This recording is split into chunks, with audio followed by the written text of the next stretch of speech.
Meus filhos, a Bíblia diz em Eclesiastes, capítulo 5, versículo 1, uma palavra muito importante.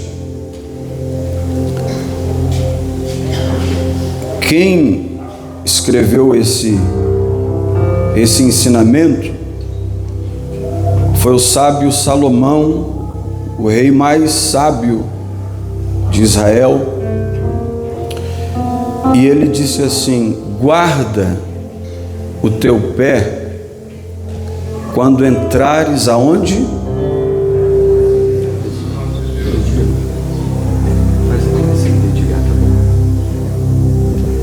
Guarda o teu pé quando entrares aonde, gente? Na casa de Deus. Meus filhos, veja bem, bem baixinho, filho. Veja bem.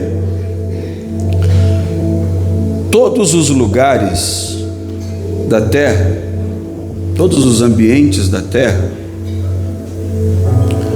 têm o seu protocolo, as suas regras, as suas organizações. Todos. Por exemplo, quando você vai ao hospital por algum motivo,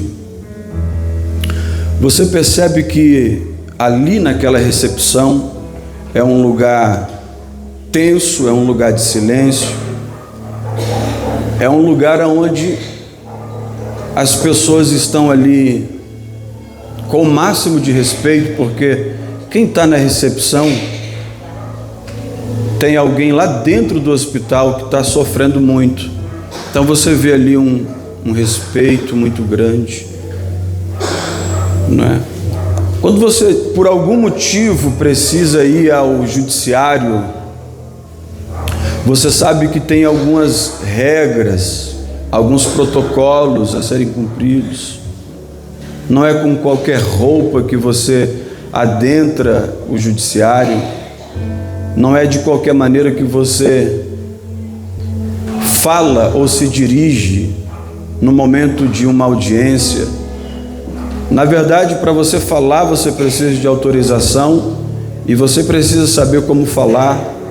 O lugar onde você senta não é o lugar onde você escolhe, é o lugar onde alguém te direcionou e disse: olha, você senta aqui, não é? Todos os lugares da terra têm um protocolo, têm suas regras. E o sábio Salomão escreveu Eclesiastes. Por favor, diga Eclesiastes. Não sei se você já se perguntou o que significa Eclesiastes. Pega água para ela. Alguém pega água para ela, por favor. Eclesiastes do grego significa basicamente igreja. No hebraico significa uma reunião para aprender. Ou seja, o sábio Salomão está querendo ensinar. Olhe para cá, por favor, para cá, gente. E o sábio Salomão está querendo ensinar. E se o sábio Salomão está querendo ensinar usando as escrituras, a Bíblia diz que toda a escritura, ela é divinamente inspirada. Toda a escritura. E se toda a escritura é divinamente inspirada, existe um ensinamento aqui nesse texto. E o ensinamento desse texto pode nos trazer inúmeros benefícios e inúmeras bênçãos. Vamos repetir o que esse texto nos ensina? Esse texto diz assim, diga comigo: guarda o teu pé quando entrares na casa do Senhor. Amém. Eu não sei se você lembra, mas em Isaías capítulo 6, os serafins são anjos adoradores que ardem em como que uma chama de fogo. Eles estavam em redor de Deus. E esses anjos, eles tinham quantas asas? Quem lembra? Quantas asas? 6 asas. Nesse texto você vai ver que com duas dessas asas, esses anjos cobriam a sua face, o seu rosto. Diante de Deus, diante do trono de Deus, em volta do trono de Deus, esses anjos que tinham 6 asas, eles com duas delas cobriam o seu rosto. Com outras duas, esses anjos cobriam os seus pés. E só com as 2 asas que sobravam, eles voavam. Por quê? Porque eles estavam diante do trono de Deus em um momento de adoração. E quando eles colocavam 2 de suas asas no seu rosto, a mensagem passada é: eu não sou digno nem de olhar para Deus. Quando eles cobriam os seus pés, isso demonstra reverência total e absoluta. Em outras palavras, diante da presença de Deus, a nossa reverência tem que ser total, absoluta, seguida à risca, porque nós não estamos adentrando até a presença de um presidente de uma república, por exemplo. Nós estamos adentrando na presença daquele que criou todo o universo, que criou os céus e criou a terra. E por esse motivo, diga comigo, todo respeito é pouco. Diga forte, toda reverência é pouca. Toda honra dedicada a Ele ainda é pouca.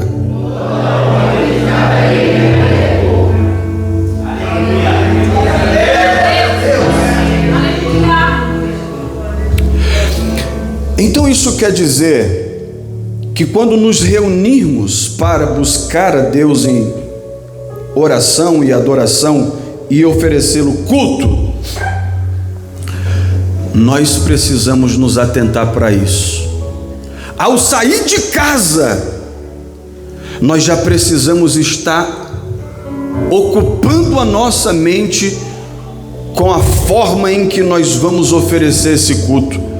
Quando você estiver colocando a sua roupa, se olhando no espelho, você tem que fazer a seguinte conta, o seguinte cálculo: esta roupa tem que ser a melhor roupa, essa roupa tem que estar impecável, bem passada, bem alinhada, e essa roupa não pode ser uma roupa que roube a atenção daquele que está no trono. Por isso eu me visto de forma comportada e elegante, porque eu vou me apresentar na casa do Senhor e prestar um culto ao Senhor. Eu não posso errar. Eu não posso errar. Eu não posso errar. Quando você se atentou para isso e colocou o seu pé na porta do templo, da igreja, da casa, da sala de oração, quando você colocar o seu pé, começa a sua reverência, começa o seu respeito absoluto, começa o temor e o tremor por estar na presença de Deus.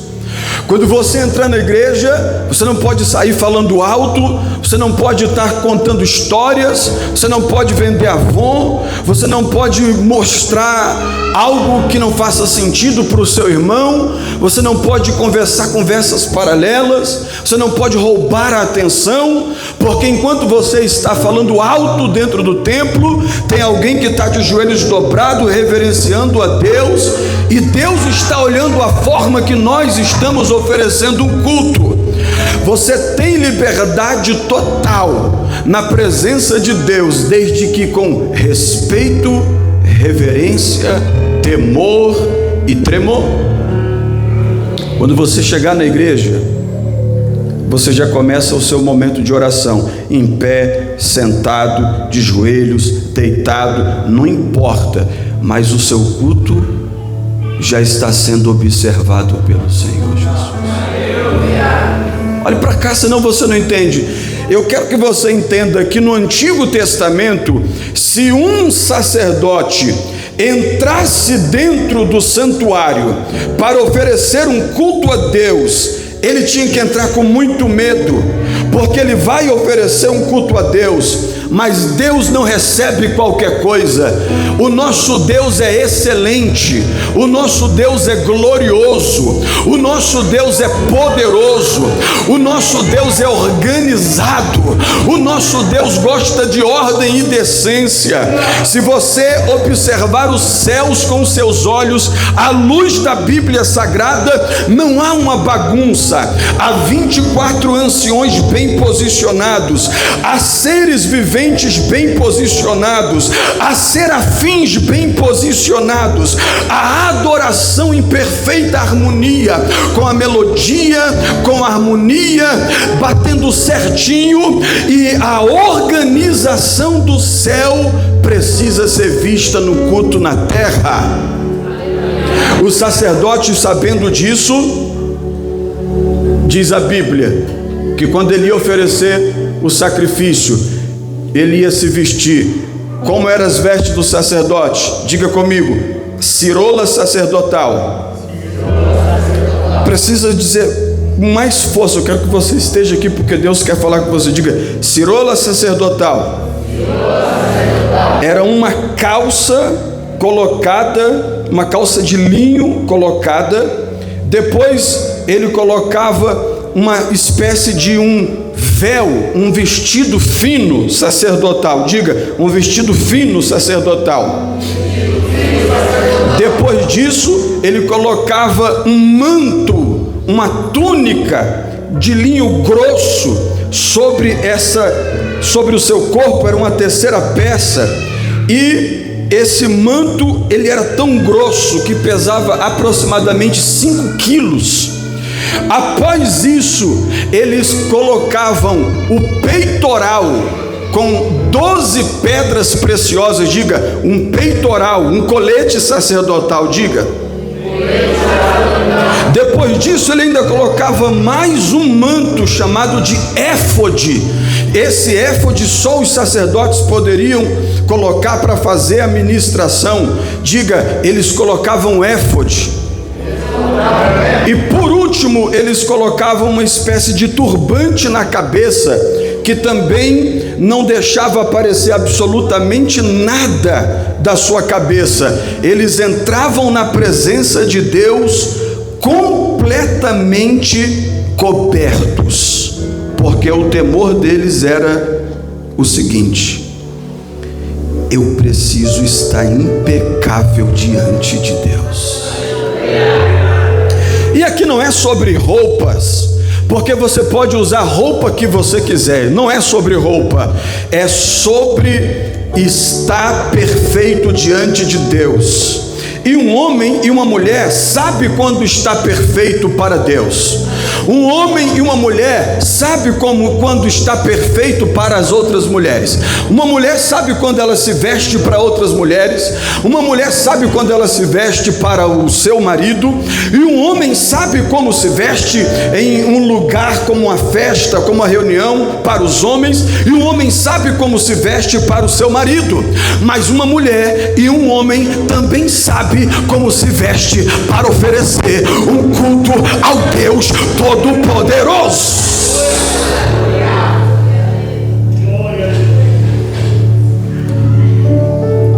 E aí, a história paralela, a história dos sábios judeus, diz que os sacerdotes, quando iam oferecer o culto, alguém amarrava uma corda nele. E o texto bíblico em Levítico diz que na cintura do sacerdote, olhe para cá, olhe para cá, olhe para cá, diga, na cintura do sacerdote tinham campainhas, diga, sinos. Ou seja, os sacerdotes andavam dentro do santuário e se ouvia o barulho das campainhas. Ele entrava dentro do santo lugar e se ouvia o barulho das campainhas. E ele entrava dentro do santíssimo lugar e se ouvia o barulho das campainhas. E quem estava fora do santíssimo lugar, ouvindo o barulho das campainhas, chegavam à seguinte conclusão: o sacerdote se apresentou bem diante de Deus, por fora, mas também por dentro, e Deus está recebendo o culto desse sacerdote, porque eu estou ouvindo o barulho das campainhas tocando. Se a campainha parar, é porque morreu. Puxa a corda, porque entrou no Santo dos Santos em pecado. Se a campainha parar, puxa a corda, porque morreu, porque ofereceu um sacrifício podre diante de Deus. Se a campainha parar de tocar, pode puxar, porque o profeta, porque o sacerdote era falso, era mentiroso, era profano, era hipócrita. Pode puxar que já está morto. Jesus, quando morreu, comprou para Deus toda a humanidade, mas os que entregaram a vida para Ele, diz a Bíblia que Ele nos tornou reis e sacerdotes. Ora, se somos sacerdotes de Deus, quer dizer que nós estamos na terra fazendo a vontade de Deus, oferecendo culto a Deus. Eu quero fazer uma pergunta só para quem é sacerdote de Deus. Tem barulho de campainha aí? Tem barulho de campainha aí? Um culto que não tem barulho de campainha é um barulho, sem som, sem vibração, é um culto morto. Você pode saber quando a pessoa não reage ao que está sendo dito, a campainha não está tocando, tem alguma coisa errada, porque diante do trono de Deus tem barulho, serafins cantam, no céu tem barulho, os anciãos cantam, na terra tem que ter barulho, é o sinal que você está vivo. Levante a mão, só quem está vivo, Canturimiácia. Levante, pega na mão do teu irmão, por favor, pega na mão do teu irmão, por favor. Se ele estiver vivo, a campainha vai tocar, o sino vai tocar. Tem barulho.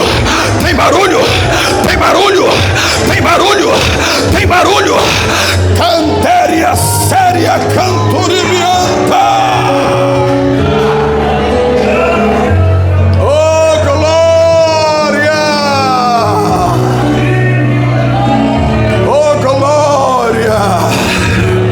Olhe para cá, por favor, porque eu tenho uma mensagem de Deus para a tua vida. O diabo quer te enganar dizendo: não precisa de tanta coisa. O diabo quer te enganar dizendo: não precisa de tudo isso. O diabo quer te enganar dizendo: não precisa ser tão crente, não precisa ir para a igreja todo culto, não precisa ler Bíblia, não precisa se abster do pecado, não precisa abrir mão das suas vãs concupiscências, não precisa de tanto, não precisa de se separar. Sabe por que ele está dizendo isso? Porque se você entender isso como verdade absoluta, você vai entrar na presença de Deus morto. Não vai fazer barulho a sua campainha, seu culto não vai ser aceito, a glória de Deus não vai vir, você não vai viver uma vida de milagre, Mas quando o diabo olhar para você e dizer não precisa de tudo isso, você vai dizer precisa de tudo isso e muito mais, porque eu guardo o meu pé, guardo o meu pé, guardo o meu pé. Eu tenho uma palavra para uma igreja, família, casa do Pai, e se alguém estiver ouvindo no YouTube ou em qualquer outras redes sociais, igreja, por mais que pareça, pelo estereotipo apresentado no século presente, não é uma casa de show. Igreja, por mais que pareça, pelo que estão apresentando em muitos lugares, não é um teatro. Igreja não é um shopping. Igreja não é um clube social. Igreja não é um lugar de lazer. Não.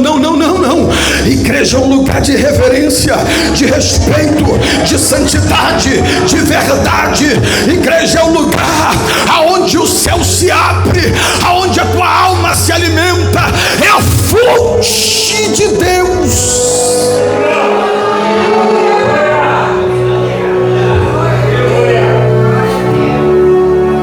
No Antigo Testamento, no culto no tabernáculo, o culto aceito ou não significava vida ou morte.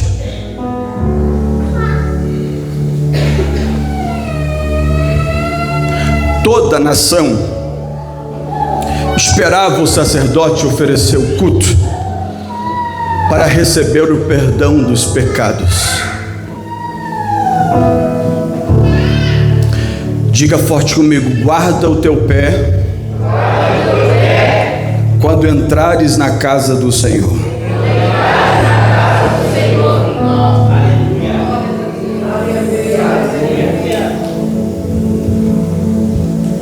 O nosso mestre, irmãos, é o maior exemplo de respeito, reverência e amor. Olhe para cá. Como é que eu ofereço a Deus? Como é que eu mostro a Deus o meu respeito, o meu temor e a minha reverência? Como é que eu mostro a Deus a minha obediência? Através daquilo que eu estou disposto a sacrificar.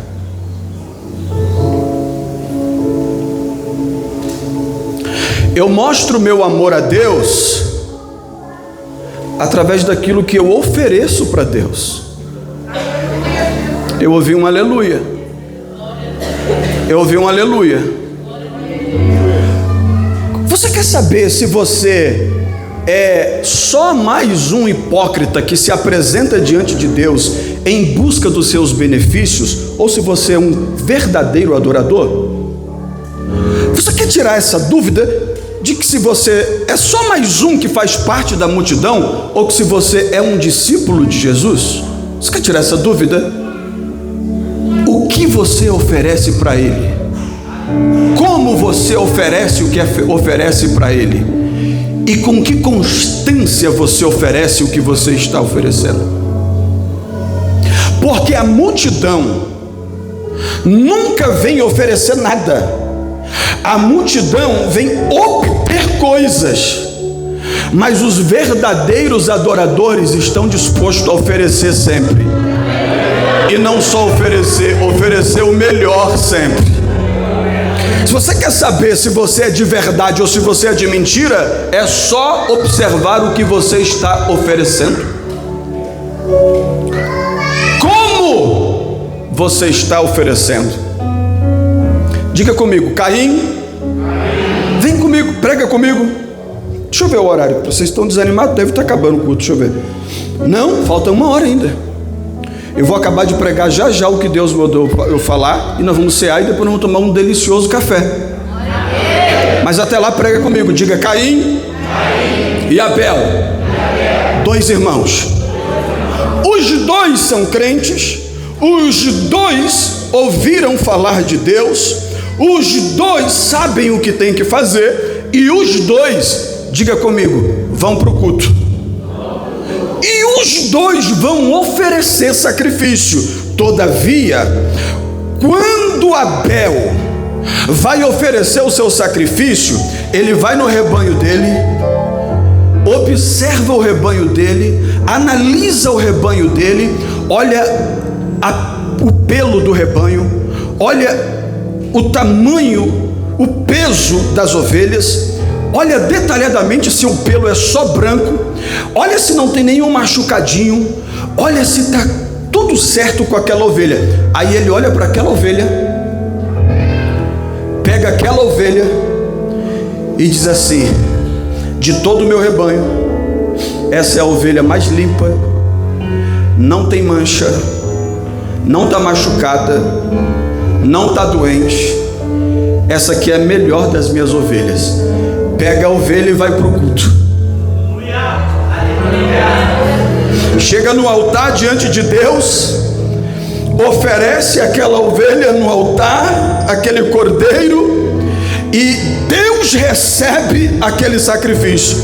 Já o irmão dele, diga: Caim, meu Deus do céu, eu estou atrasado, meu Deus, eu tenho que oferecer o culto, meu Deus, é desorganizado. Quando você for oferecer qualquer coisa para Deus, você tem que se organizar para oferecer. Então não ofereça, porque é melhor não oferecer nada para Deus do que oferecer de qualquer jeito. É melhor que você não tenha um testemunho para contar de alguma coisa que você fez no reino de Deus, do que você tentar fazer aquilo que você não vai fazer direito. Tudo que você for oferecer para Deus tem que ser perfeito, nos mínimos detalhes.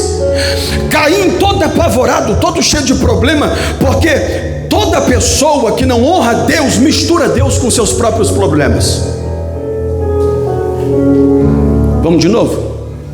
Todas as pessoas que não honram a Deus, misturam seus próprios problemas com o seu culto. E se você está misturando os seus problemas com o seu culto vai ser o pior culto que possa acontecer. O que eu faço, pastor? Se organize. Ora, se o culto é 9 horas, não se pode acordar 8h30. Se o culto é 9 horas, hoje eu acordei 4h30 da manhã para começar meu culto. Eu comecei o meu culto limpando a minha casa, lavando a minha louça, pegando a minha Bíblia, fazendo as minhas coisas. Então, toda pessoa desorganizada vai colocar a culpa dos seus problemas no trabalho, na família, nos filhos, no esposo. Não é isso não. É você que não tem temor de Deus e não oferece algo organizado para Deus. Só o seu trabalho, sua família, seus amigos são bênçãos de Deus. Sabe qual é o problema? Deus para você sempre está em segundo plano. Deus para você sempre está em último lugar. É por isso que o seu culto é esse negócio aí. Isso daí. Caim pegou um monte de batata, um monte de cebola, um monte de cenoura, um monte de melancia, e saiu pegando um monte de coisa, nem analisou, jogou no altar. Deus olhou para o culto dele e diz: opa, eu não sou o diabo não, que você chega numa encruzilhada, coloca farinha, bota pipoca, coloca cachaça, enche de cigarro, bota umas moedas. Esse culto aí eu não quero não. Você tem que saber até como oferecer o culto, porque você pode estar oferecendo um culto para Deus, achando que é para Deus, e não é Deus que recebe o seu culto. O nosso Deus não aceita nada jogado, nada bagunçado, nada desorganizado. O nosso Deus olha e diz: eu quero ver as coisas funcionando direito, eu quero ver as coisas organizadas. Alguém um dia me disse: pastor, um ser humano que saiu da igreja: pastor, eu vou para outra igreja, eu vou para outro lugar, tem lugar que tem mais liberdade, lá o culto pode acabar até 10, 11 horas, aqui o senhor faz programação, manda para a sua programação para quem vai dirigir o culto, quem vai pregar, quem vai cantar. Eu vou para um lugar onde pode cantar quem chegar no culto. Irmão, a obra de Deus não é assim não. Culto tem que ter horário para começar e horário para acabar, porque é uma organização para Deus. Quem vai cantar não é irmãozinho que não está preparado não, é quem jejuou e orou a semana toda. Quem vai pregar não é qualquer um que vem aqui só porque tem uma gravata bonita, um terno bonito, um anel bonito e uma pinta de teólogo, não. Quem vai pregar é quem come pão comigo, quem toma café comigo, quem não falta culto, quem é fiel a Deus. Aí eu organizo as coisas. Se diante da organização que é o meu papel, Deus quiser mudar outra coisa, louvado seja o nome do Senhor. Mas a minha parte como sacerdote é organizar. Então, igreja, para se enquadrar o seu estilo, tem muitas. Tem mais de 11 mil igrejas no Brasil. Só em Campinas deve ter umas 2.000. Mas aqui tem respeito, tem reverência, tem organização, tem verdade, tem sinceridade, tem santidade. Aleluia. Porque o meu pé não pode pisar de qualquer jeito no ambiente em que Deus está. Diga comigo, Moisés. Não, todo mundo diga Moisés. Ele foi criado no Egito, ele aprendeu no Egito, ele fez faculdade no Egito, ele foi doutrinado pelo Egito, ele sabia tudo do Egito. Quem é o Deus do Nilo? Quem é o Deus da plantação?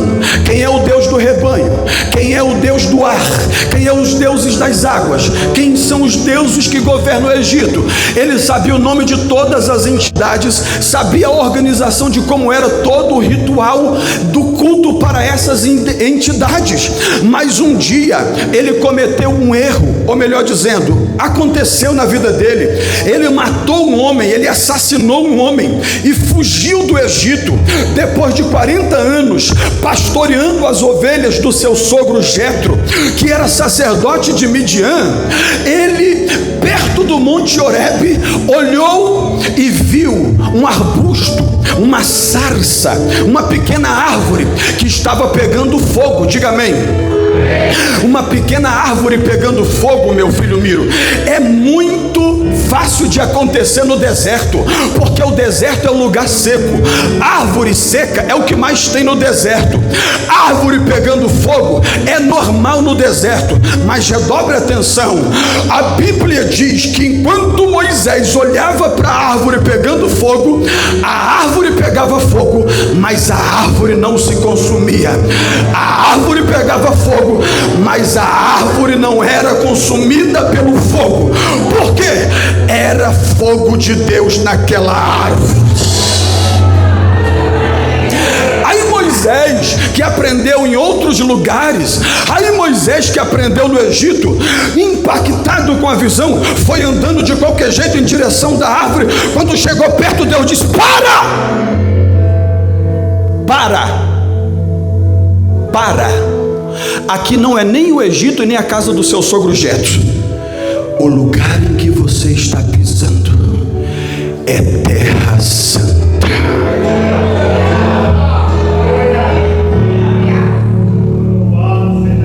Pastor, Moisés não estava no deserto? Sim. Mas se Deus está no deserto, o deserto é terra santa. Pastor, nós não somos templo feito por mãos de homens. O Espírito não habita em templos feitos por mãos de homens. Sim, mas a casa de oração, o lugar de culto, o lugar de reunião do corpo de Cristo é um lugar separado para Deus. Esse lugar é santo. Moisés tira as sandálias dos pés, ouve o que Deus disse para ele e resgata o povo do Egito, e esse povo se tornou a maior nação do mundo. E o que é que eu tenho a ver com isso, pastor? Tudo. Enquanto você achar que você não precisa honrar, respeitar, reverenciar, amar o teu Deus, você não vai alcançar os níveis que Deus tem para você. Ficou difícil de entender? Eu vou melhorar então. Moisés era só um empregado do seu sogro Jetro, pastoreando um pequeno rebanho no deserto. Mas depois que tirou as sandálias dos pés, reverenciou, ouviu a voz de Deus e obedeceu a voz de Deus, se tornou o maior juiz que Israel já teve. Vou melhorar para você melhorar esse aleluia aí. Vem comigo nessa palavra. Enquanto Moisés não tirou as sandálias dos pés, não reverenciou o Deus Todo-Poderoso, não ouviu a voz dele e obedeceu a voz dele, nada aconteceu. Depois que ele reverencia, respeita e honra, ouve a voz de Deus, e não só ouve, pratica o que Deus disse para ele, ele se tornou o maior nome da Bíblia Sagrada no Antigo Testamento. Tudo que Deus quer fazer na sua vida, na sua família, na sua história e no seu futuro, diz respeito a como você está servindo a Deus hoje.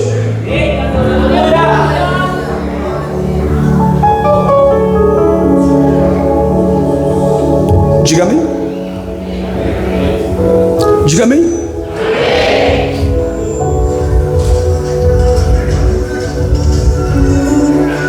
Se é para falar de amor, respeito, reverência, honra e sacrifício, prepare um glória. Eu preciso falar do nosso Senhor e Salvador.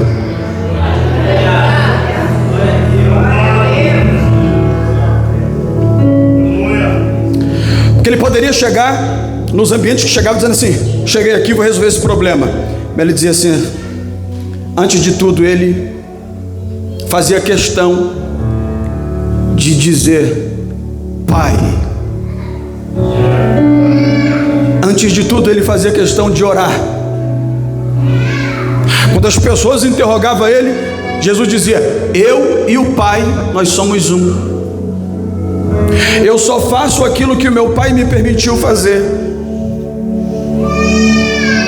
Em momento nenhum Jesus tomou o lugar do Pai, porque o escritor aos Filipenses disse, Jesus não teve por usurpação ser igual a Deus, tomar o lugar de Deus. Jesus não quis se revelar como Deus, ele preferiu tomar a forma humana, sentir as dores que sentimos, para poder oferecer a Deus um sacrifício. Redobre a atenção agora no máximo. Eu sei que nesse momento é um momento crucial. Redobre a atenção. Redobre a atenção. Diga assim: para falar de sacrifício, respeito, reverência, honra e amor, nós temos que falar de Jesus.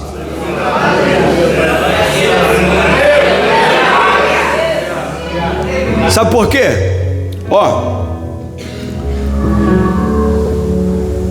Você vai ter que ir no YouTube e olhar uma mensagem que foi pregada nesse altar, que fala sobre a salvação do homem. Mas basicamente, por causa do pecado de Adão, toda a humanidade já nasceu corrompida pelo pecado. Diga assim: eu estava preso. Diga forte: no pecado. Diga: e por isso eu pratico os pecados. A natureza pecaminosa já nasce conosco, mas os pecados diários, por conta da concupiscência, desejo desenfreado humano, acontecem dia após dia. Como nós vamos resolver esse problema? Porque se eu morrer no pecado e na prática dos pecados, o meu destino é o lago de fogo, é o inferno, é a condenação eterna. Mas para resolver essa questão, João 3,16, a Bíblia diz, prepare um glória, Deus amou o mundo de tal maneira que quis resolver o problema da condenação humana, enviou o seu Filho único para todo aquele que nele crê não morra eternamente, mas tenha vida eterna. Diga comigo: Jesus vai resolver meu problema. Diga forte: Jesus vai me livrar do inferno através de um sacrifício. Quem pode adorar? Quem pode adorar? Quem pode adorar? Sacrifício. Olhe para cá, por favor. Tem que haver sacrifício, porque sem derramamento de sangue não há remissão de pecados. O sangue de Jesus precisa ser derramado, e Ele mesmo, por conta própria, vai se entregar não com o mesmo sacrifício dos sumos sacerdotes do Antigo Testamento, que era uma vez por ano, mas prepare um glória, Jesus vai oferecer um único e suficiente e eterno sacrifício por toda a humanidade. No Antigo Testamento, um cordeiro tinha que morrer por todos os israelitas uma vez por ano. No Novo Testamento, o sacrifício foi feito uma vez só por Jesus, sacrifício esse eterno.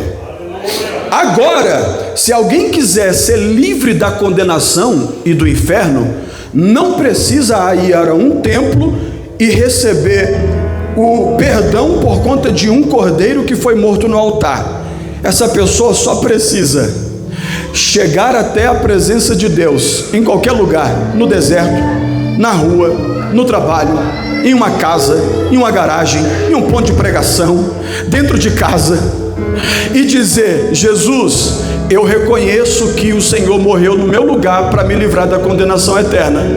Eu te entrego a minha alma. Eu creio que o Senhor é meu único e suficiente Salvador. A partir desse momento, teu nome é escrito no livro da vida. Diga amém.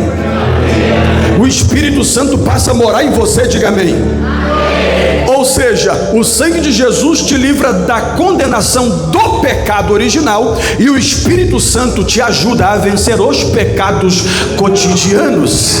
Em outras palavras, é impossível você não passar a eternidade com Jesus se você permanecer em Cristo, cheio do Espírito Santo, conectado à igreja, fazendo a obra de Deus.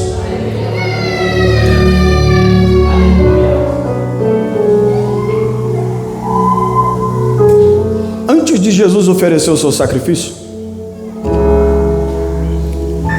Jesus vai por um lugar chamado Getsemane. Eu tenho 15 minutos ainda. Por favor, diga Getsemane. Pastor, o que é Getsemane? Getsemane é um jardim localizado no Monte das Oliveiras.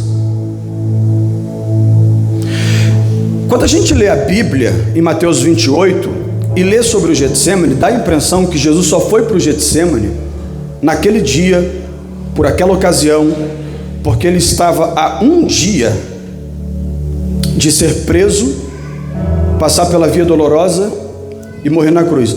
Dá a impressão que Jesus só está indo ali para se esconder.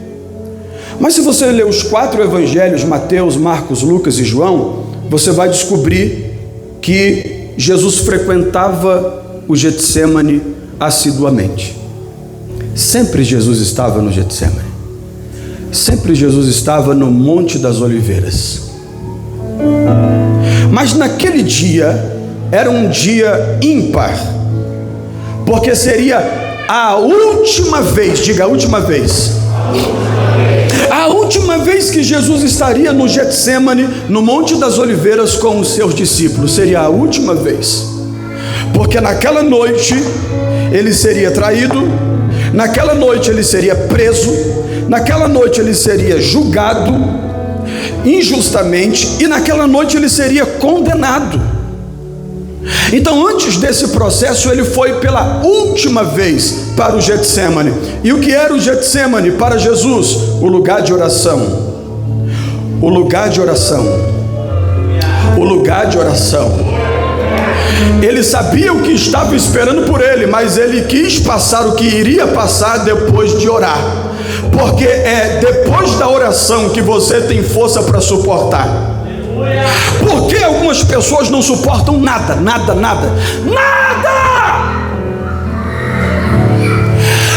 As pessoas não suportam mais nada. Olhou de cara feia, já estou fora da igreja. O culto começou tarde, já estou fora da igreja. O culto acabou tarde, já estou fora da igreja. O louvor não foi do jeito que eu queria, já estou fora da igreja. O pastor não me deu a paz, já estou fora da igreja. Eu já estou fora da igreja. Os crentes não suportam mais nada. Sabe por quê? Pararam de orar. Porque se você orar antes no seu Getsemane, você enfrenta a cruz.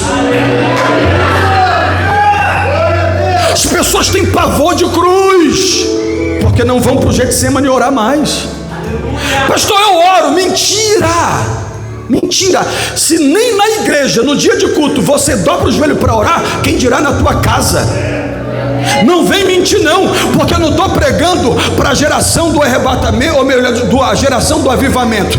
Eu estou pregando para a geração de Laodiceia. Pastor, a casa do pai Laodiceia, não estou dizendo isso. Estou falando de uma cosmovisão mais ampla. Eu não sei onde você está, eu não estou aqui, eu estou nas regiões celestiais, combatendo contra espíritos malignos em espírito, através da oração, do jejum, da palavra e do pastoreio. Eu não estou falando de coisas rasas não. Eu estou querendo te dizer que a igreja do século 21 é uma igreja fria, é uma igreja morna, é uma igreja gelada, é uma igreja que não ora, é uma igreja que não lê Bíblia, é uma igreja que não prega para ninguém, é uma igreja que não convida ninguém para ir para o culto mais, é uma igreja que não tem prazer de ganhar alma. Você não vai me dizer que você está orando. Eu sei quando tem alguém orando.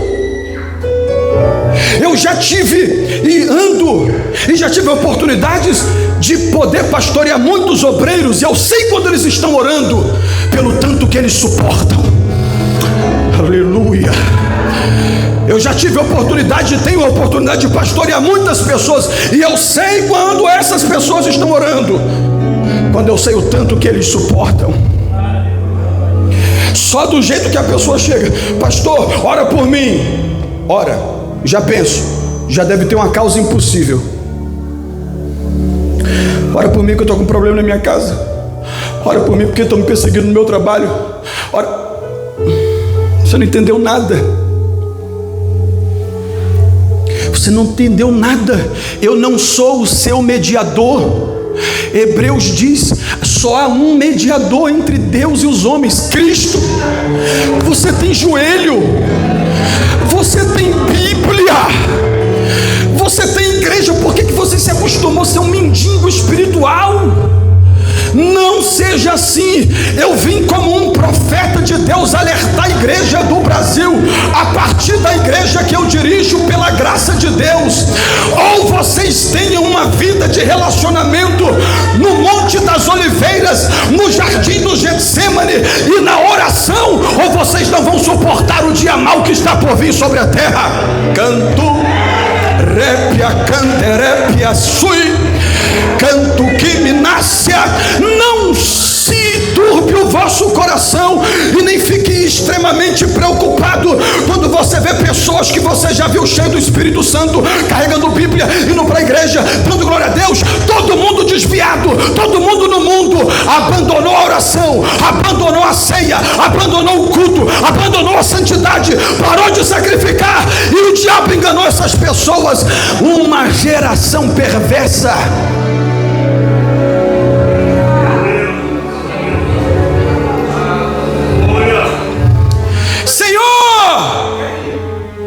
Senhor, me dá bênção. Senhor, me dá porta aberta. Senhor, eu já estou com esse carro desde 2020. Senhor, eu tenho que reformar minha casa. Senhor, muda o coração do meu marido. Senhor, o Senhor Deus Todo-Poderoso tem almas para resgatar. Enquanto você quer trocar de carro, reformar sua casa e ver seu marido te paparicando, vai dobrar o teu joelho, desce na oração, vai chorar, vai babar na presença de Deus. Deus não aguenta mais uma geração morna que só vem para o culto atrás de vitória, atrás de bênção. Vai para a oração para você se manter de pé. Levanta a mão para adorar, levanta a mão para adorar, levanta a mão para adorar, levanta a mão para adorar. Eu vou te pedir só 30 segundos de glória a Deus e aleluia, para que eu possa beber.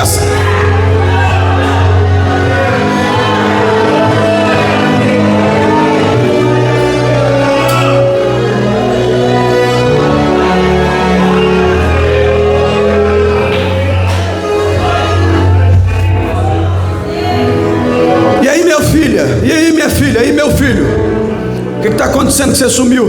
Ah, pastor, tem uma lista aqui para te falar de tanta coisa que está acontecendo. Mentira, mentira. O teu cristianismo é frajuto, você é hipócrita, e está trocando Deus por qualquer coisa que aparece que possa encher teus olhos ou teu bolso.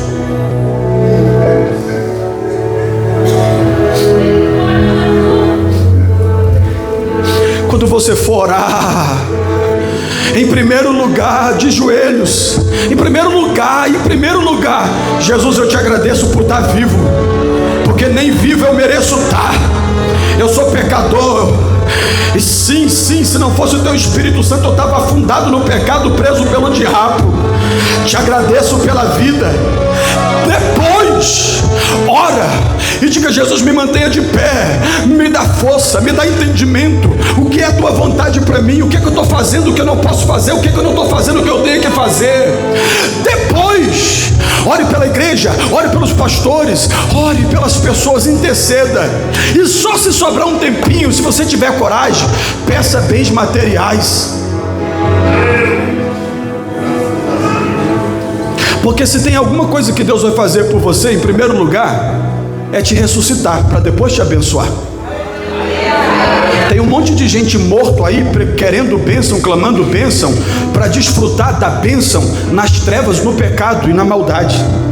E Jesus te trouxe aqui para te dizer: eu tenho muita coisa para fazer na tua vida sim, mas eu vou te ressuscitar primeiro, eu vou te levantar primeiro, eu vou te dar um banho da minha graça primeiro, eu vou te lavar com meu sangue primeiro, eu vou mudar essa mentalidade sua. Você tem 40 anos e com mentalidade de 15 anos ainda. Eu preciso mudar isso aí na tua cabeça. Eu preciso transformar esse coração aí. Depois que eu fizer tudo isso, aí você vai ver o que eu vou fazer na tua vida. Não pensa que você vai conseguir enganar Deus com lágrima, com dinheiro. Pastor, vou levar o dinheiro. Essa igreja nunca passou envelope, nunca vai passar. E se você trouxe dinheiro para comprar Deus, leve esse dinheiro para casa e faz o que você quiser. Nessa igreja, teu dinheiro não compra vitória, não compra bênção. Não tem nada base de troca aqui. Se você quiser ser abençoado na sua vida, busque primeiro o reino dos céus e a sua justiça. Aí depois Deus abre as janelas do céu e derrama muita bênção.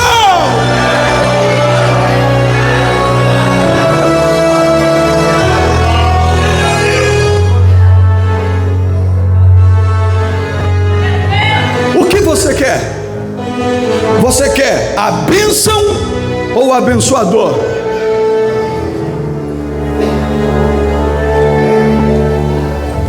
Deus não sou eu. O Natanzinho, quando ele quer chupar picolé, comer MM ou beber refrigerante, ele chega e me chama de papaizinho, paizinho. Quando ele quer, com 3 anos, dirigir meu carro: paizinho, deixa eu dirigir com você. Aí eu deixo ele dirigir comigo ali, quando eu entro ali para ir trabalhar na rua de terra. Aí eu dou o sorvete dele, o chocolate, o refrigerante, só por causa do papaizinho. Agora com Deus, eu conheço o presente do Natan. Deus conhece o seu presente, o seu passado e o seu futuro.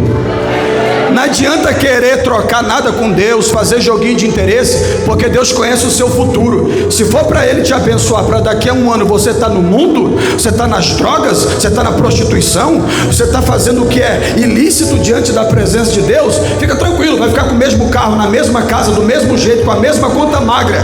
Agora, se você abrir teu coração e dizer assim: Deus, eu quero fazer a tua obra, quero ajudar na tua obra, quero expansão do teu reino, se prepara, se prepara, se prepara, se prepara, porque Deus quer abençoar um povo forte e poderoso, um povo que com dinheiro na conta continua crente, um povo que com carro zero continua crente, um povo que morando em condomínio fechado continua crente, um povo nadando na bênção, mas com o coração no abençoador.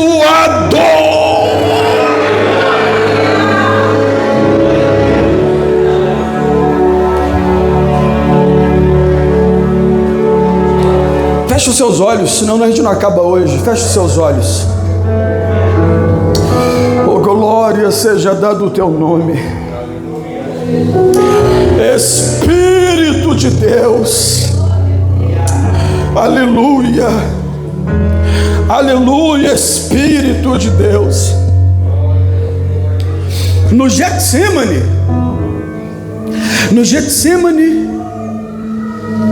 Jesus chorou, passou angústia.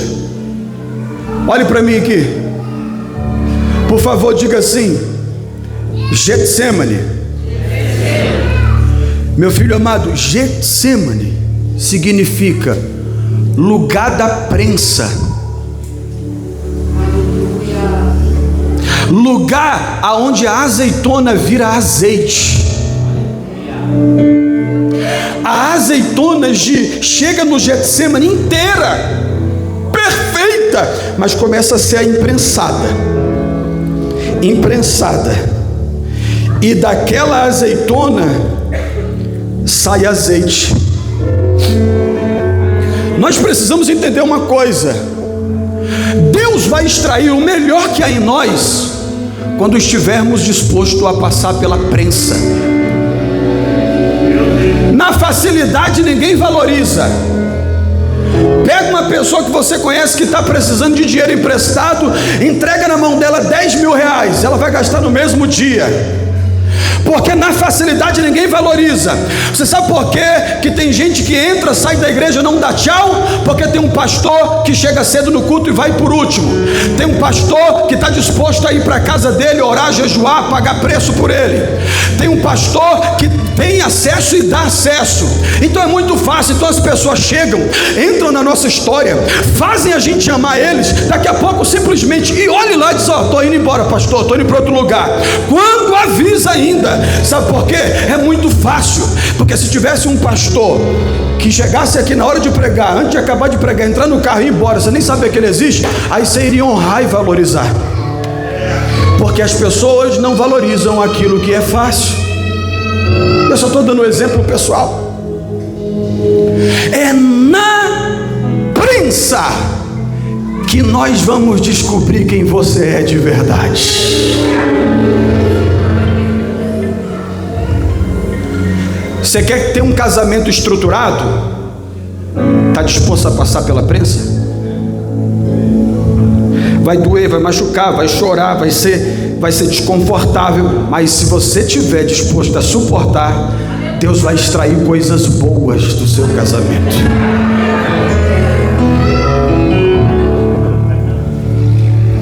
Jesus foi prensado no Getsemane, ao ponto de ser extraído o bem mais precioso de toda a terra. O que? A Bíblia diz que Jesus, no Getsemane, suou gotas de sangue. Porque o Getsemane é o lugar de extrair o que há de melhor em nós.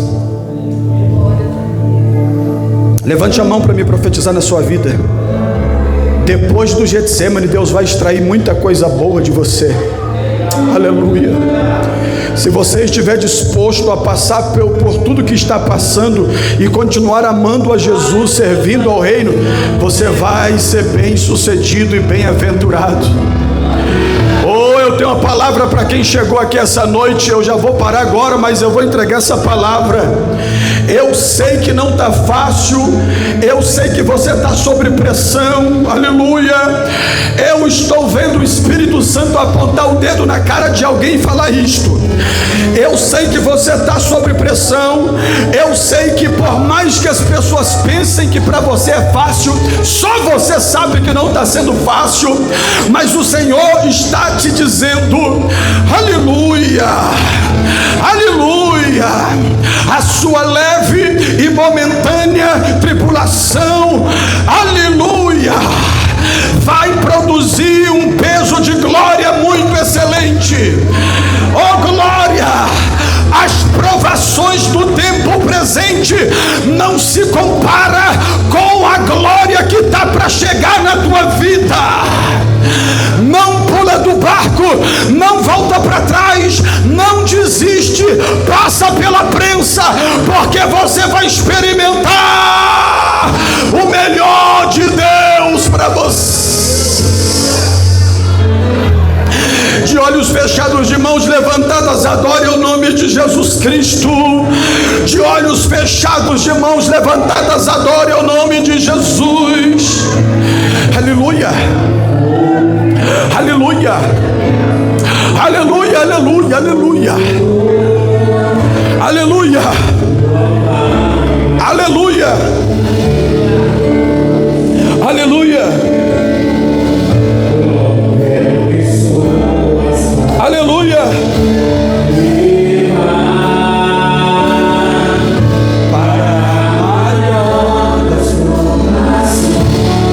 Jesus, Ele tanto amou, tudo suportou,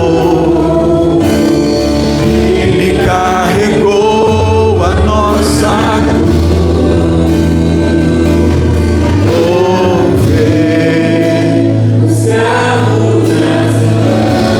Você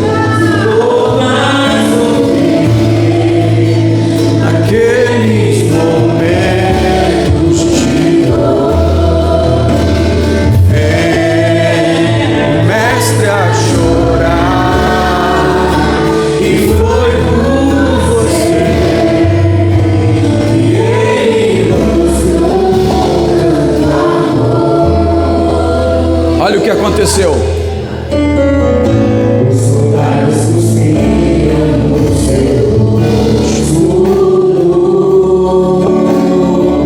Posso ouvir o clamor da multidão e Jesus a olhar aquele céu azul pede ao Pai que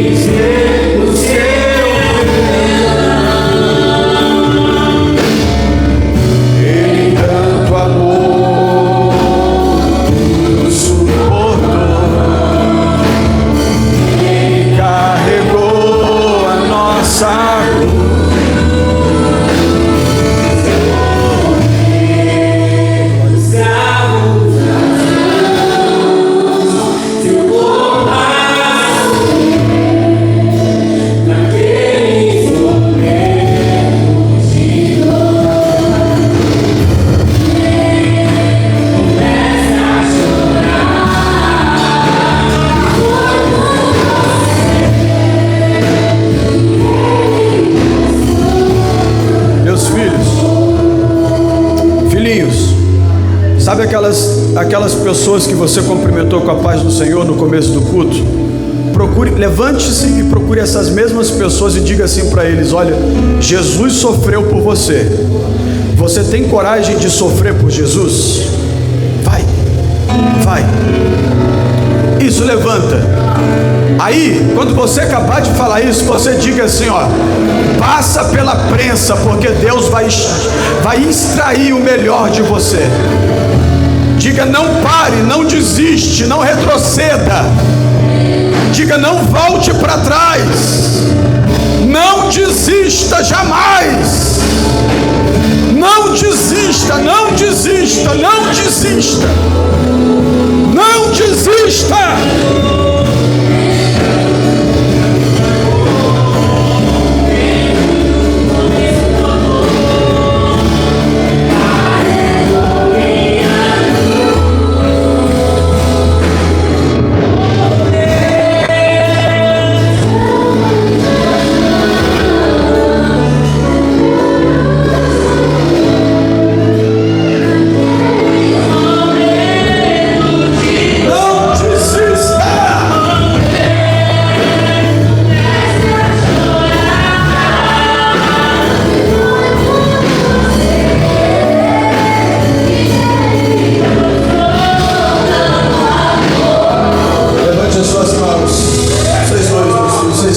Levante as suas mãos.